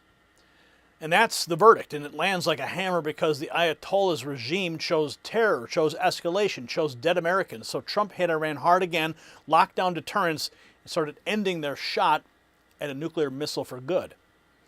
Donald Trump's directive said every time Iran kills an American soldier, they will pay for that many times over. And it's exactly the line Republicans need to hold. No sabotage, no fake hand-wringing, no media rewrite that turns Iranian aggression into some indictment of American force. Kuwait intercepted the missiles. The Houthis declared the blockade. A vessel got hit near Oman, and those are facts, and every one of them screams the same truth. Tehran lashes out when strength corners it. So I want you in the comments on this one. Should every Republican back Trump's response without blinking? Then share this one with one person still swallowing the lie that deterrence is escalation, and torch the New York Times while you're at it for smearing our military with that injury spin garbage in the middle of a live fight. Trump is honoring the fallen at Dover. Our side is serious, and the enemy's on notice. And Kuwait intercepting Iranian missiles is exactly why you need our inside track tonight. Text White House to 844-840-4963. Next News Network is credentialed inside the White House, and we send nightly reports pulled straight from the building to your phone before YouTube buries them and before the rest of the crowd can catch up.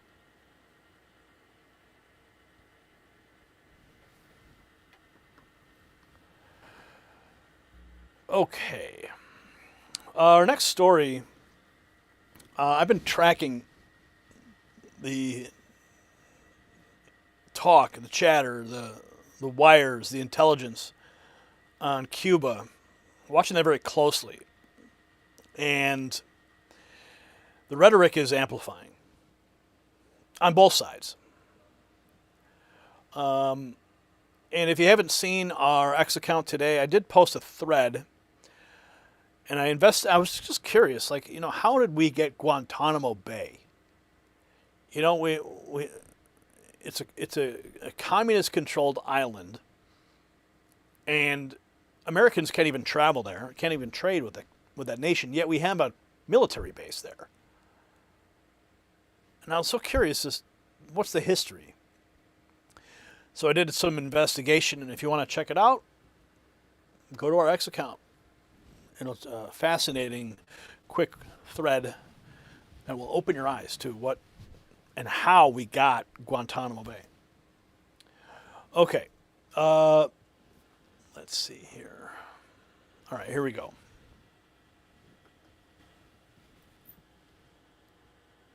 Marco Rubio said Gaisa sits on $18 billion of assets while Cuba blacks out. So stop right there.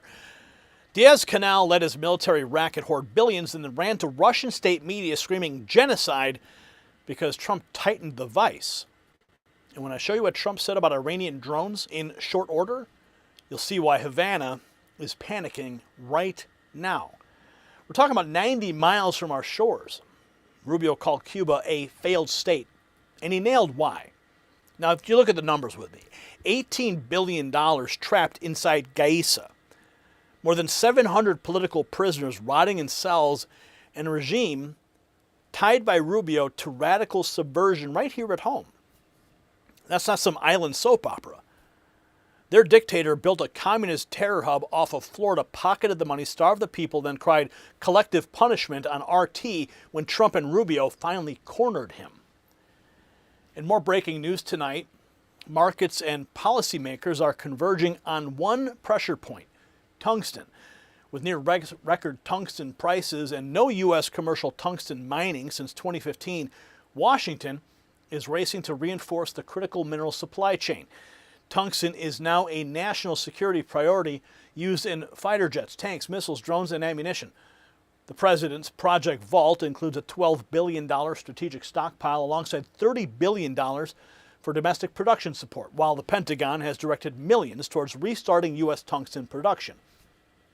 Vault Strategic Mining is building exposure through historic tungsten assets in mining-friendly U.S. jurisdictions, including proven former mines in Nevada's Great Basin, a historically productive tungsten region. Now, the district carries a USGS estimate of roughly 168,000 tons of tungsten oxide and an estimated in-ground value of $30 to $50 billion. They're trading as KNOX in Canada and KNXFF in the United States. Check out the Next News intelligence briefing that's been prepared for you. Link below to find out more. Now, Miguel Diaz-Canel compared Rubio's anti-terror push to Hitler's fascism on RT.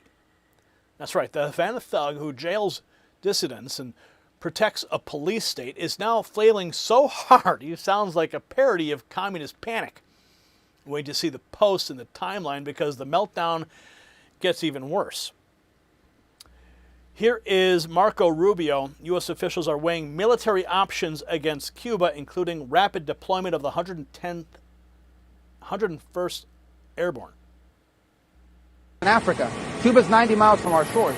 So if you have a systemic meltdown in that country, which is where they're headed, their power plants, by the way, the reason why their power plants break down, they've been having blackouts for years. They had major blackouts last year, and they were still getting free Venezuelan oil.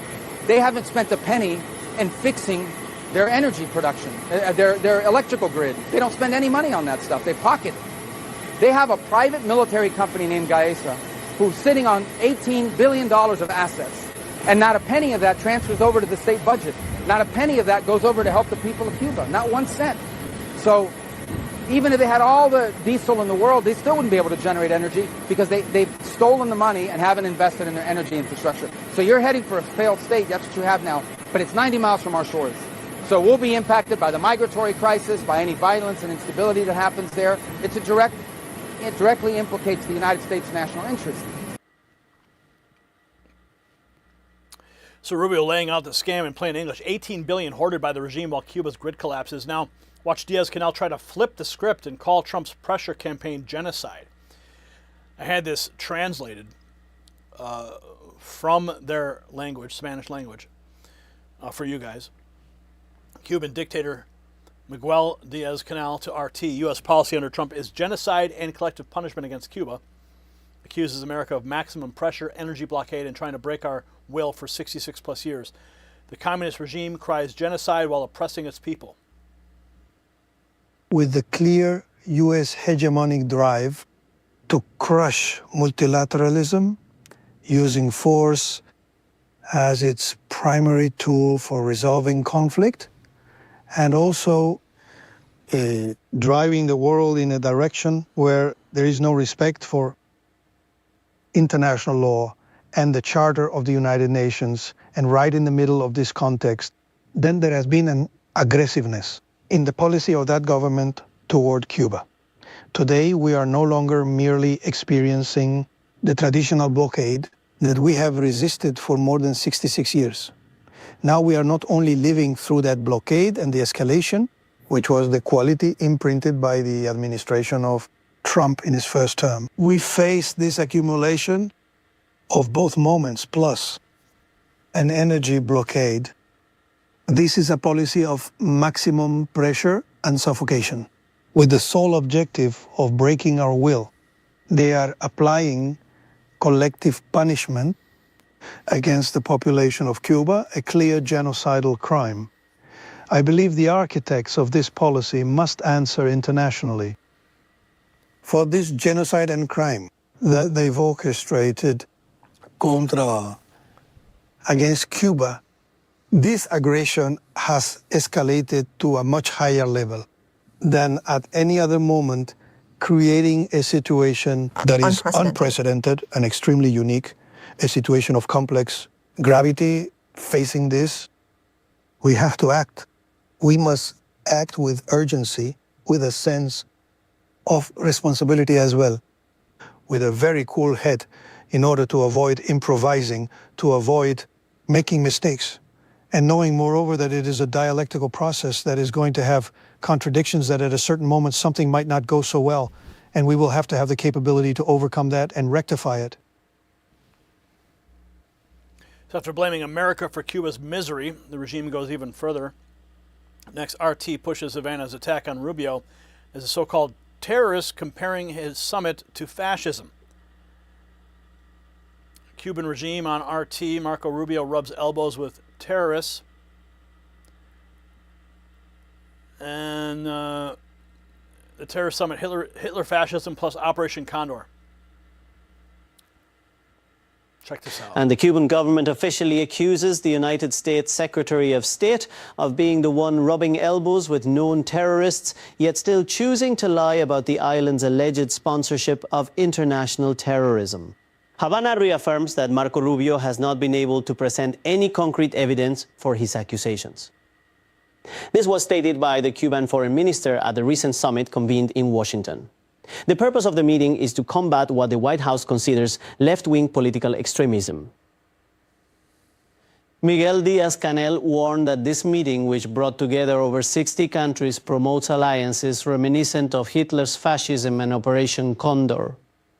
The Cuban president warns of the risk that Washington might seek pretexts to justify greater politically motivated aggressions.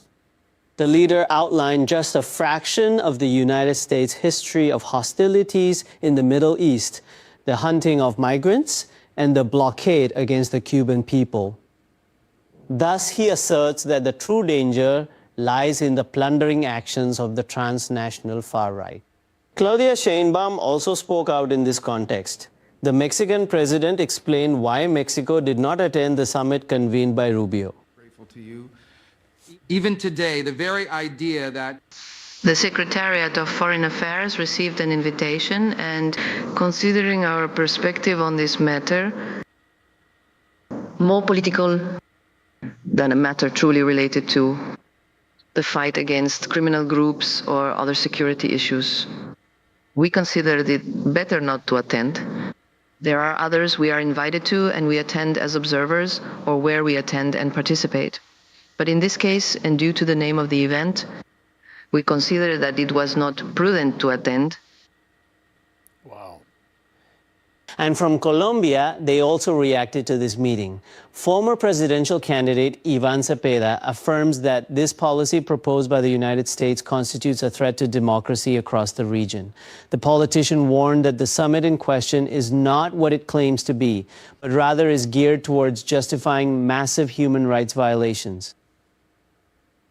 This meeting has operated as a minus incubator for what will be far-right state terrorism over the coming years in our countries. This is a strategy that, under the guise of an alleged fight against the terrorism of the political left, is aimed at massive human rights violations, crimes against humanity, and the destruction of democracy, criminalizing migrants, repressing with brutal methods all forms of social protest. So that wasn't defense. It was a panic attack from the communist regime caught in its own lies. Now the focus turns to a very real security question as Trump responds to reports of Iranian drones in Cuba from the Oval Office. Reports about Iranian drones in Cuba. There are concerns about that. Where does the relationship with the U.S. stand there? Is military intervention still on the table there? Well, if they do have that, and they might very well have that, we'll take care of it. Marco's just in the other room. And if they do have that, we'll take care of it in short order. We're not going to have a problem. We're not going to allow that to happen. So it could be that they're storing some. We're looking into it now. It could be so, and it maybe isn't. But we'll figure it out fast. So Trump's answer was simple. If Cuba is hosting that threat, America will handle it fast. And next he goes further, saying big things could happen in Cuba within the next 2 months.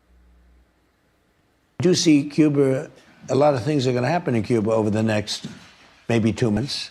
But I don't see it being like Venezuela. Militarily? Venezuela has massive amounts of oil.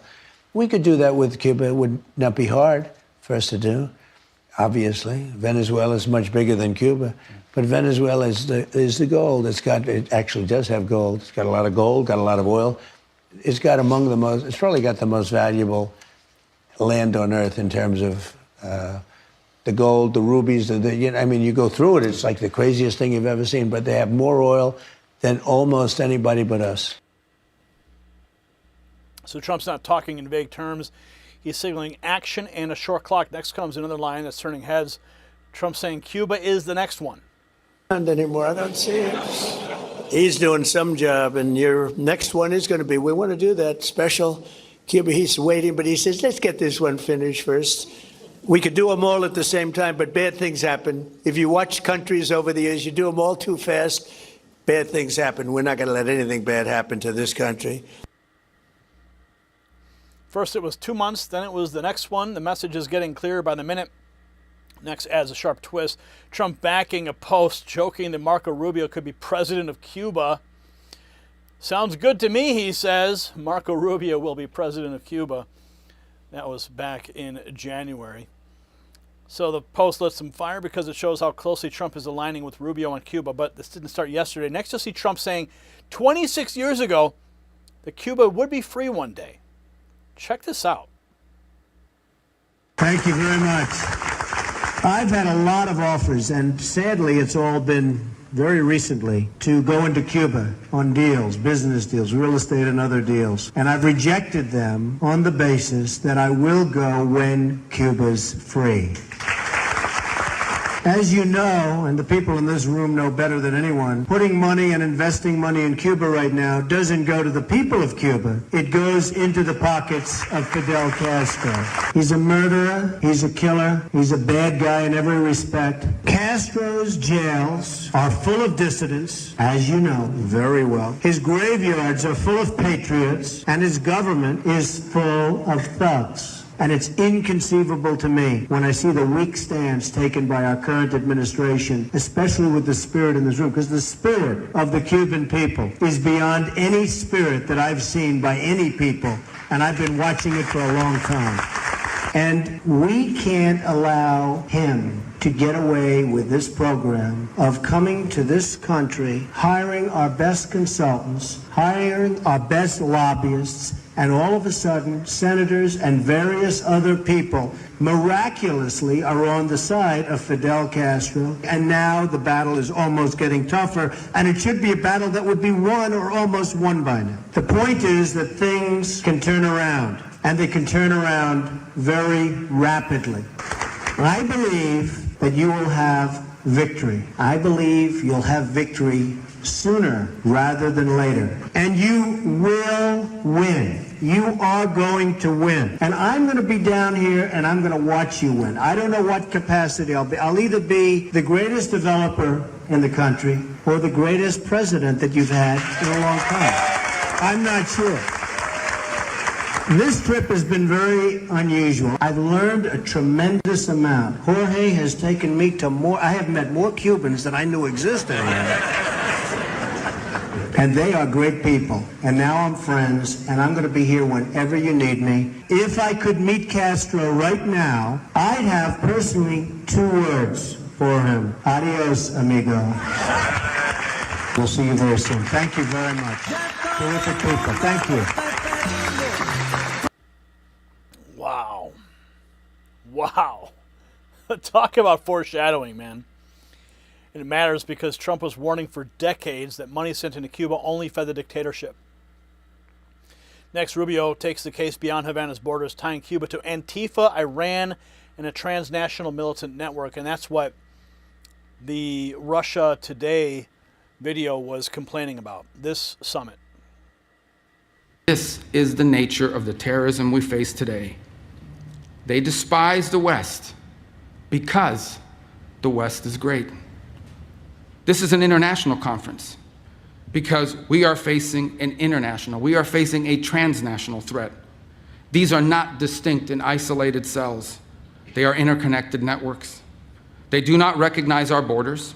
They do not believe, in fact, in the nation state itself. They coordinate, they communicate, they travel, they train, and they act together, sharing the same infrastructure, sharing the same enemies, sharing the same mission. Antifa militants and their comrades travel from across Europe and to the Americas to participate in each other's attacks, to funnel propaganda and training materials and target information through shared encrypted channels, moving through underground networks of safe houses and finance, and sustain their operations through transnational funds. And they work alongside hostile foreign states that share their mission, like Iranian proxy networks, who are increasingly intimately tied to leftist militant groups around the world.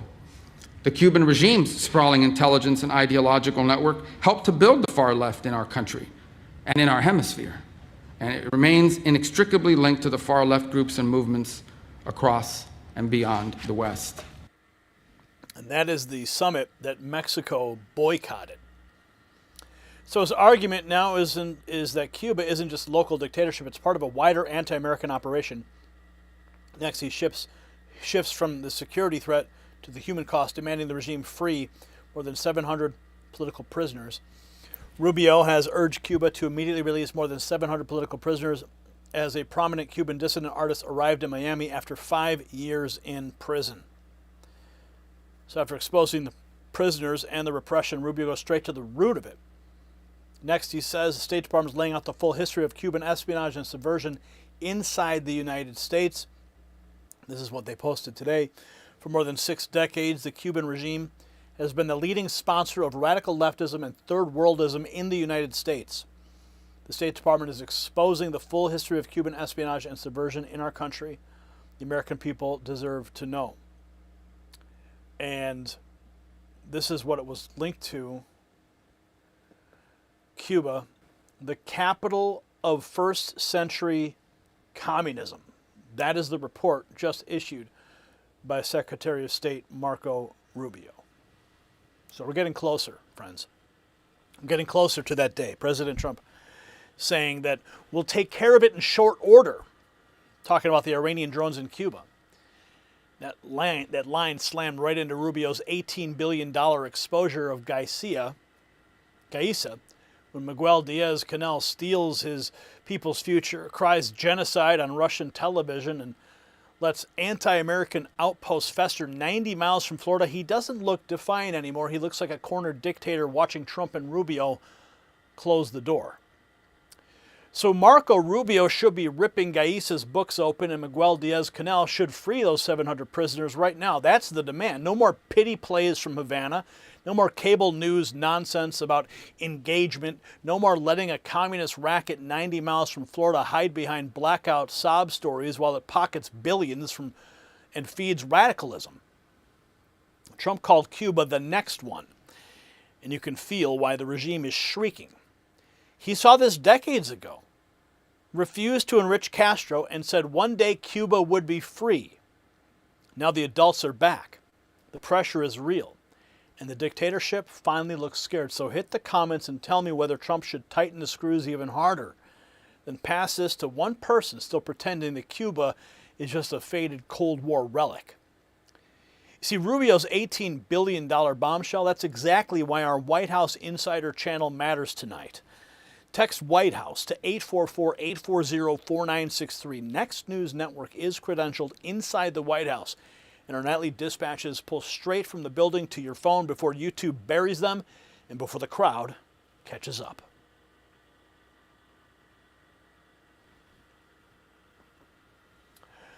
All right, folks, that is a wrap tonight. Trump Daily Post, 27,000 viewers. Remarkable figures there. Exciting. And a beautiful partnership with Trump Daily Post. We're streaming there every night. And we're also streaming on Next News on X and on our flagship YouTube channel. Thank you for watching us on all platforms, as well as on Rumble. We don't forget our Rumble folks. Thank you guys for watching us there. So that's just the start of the week. We're going to be tracking all the news as it's coming out this week. We have some interviews lined up, and I don't even know if I'm allowed to talk about this yet, but I have a very special invitation for breakfast on Wednesday morning. And I'm not sure how much I'm allowed to disclose about it, but you'll be the first to know when I'm allowed to talk about it. I'm sure I'll make a post on X or on my Facebook or on the community tab here on YouTube. So make sure you're tracking those social platforms Wednesday morning. Probably around 9 a.m. So keep your eyes peeled. Wednesday morning, 9 a.m. And we'll be tracking all the news that's coming out of the White House and around the world right here on the Next News Network. So thank you so much for joining us on this broadcast, and we will see you on the next one. For the Next News Network, I'm Gary Franchi.